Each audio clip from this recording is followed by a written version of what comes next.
Nuevos juegos han sido confirmados para Poppy Playtime. Vamos a verlo. Let's go. Muy bien, recientemente los desarrolladores estuvieron buscando de algunas ofertas de trabajo, donde se buscaba a un director que se hiciese cargo de su próximo juego. En la descripción se detalla que dicho juego iba a ser un multijugador de acceso anticipado, algo que funciona de forma muy similar a lo que ya tuvimos con Project Playtime. Por lo que este podría ser el final de Project Playtime a causa del nuevo videojuego, porque no tendría sentido contar con dos juegos que harían exactamente lo mismo. Otra posible explicación se deba a las declaraciones de Mob Entertainment, donde el presidente había asegurado que Project Playtime no estaba olvidado y tenían intenciones de revivirlo en algún momento, por lo que este juego podría ser una versión renovada de Project Playtime que fue hecha desde cero. No tenemos claro lo que quiere hacer Mob Entertainment con este multijugador. Lo que sí tenemos es un segundo juego que ya está confirmado, donde el presidente había anunciado que contaba con 9 meses de desarrollo y que muchos piensan que puede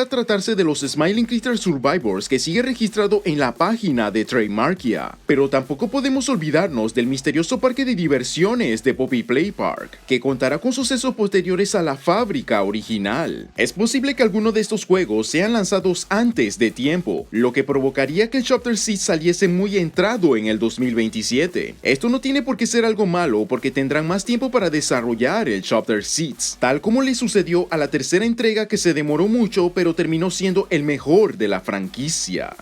Y ese sería el video con los nuevos juegos que están en desarrollo de Poppy Playtime. Comparte tus comentarios, muchas gracias por el apoyo y nos vemos en la próxima.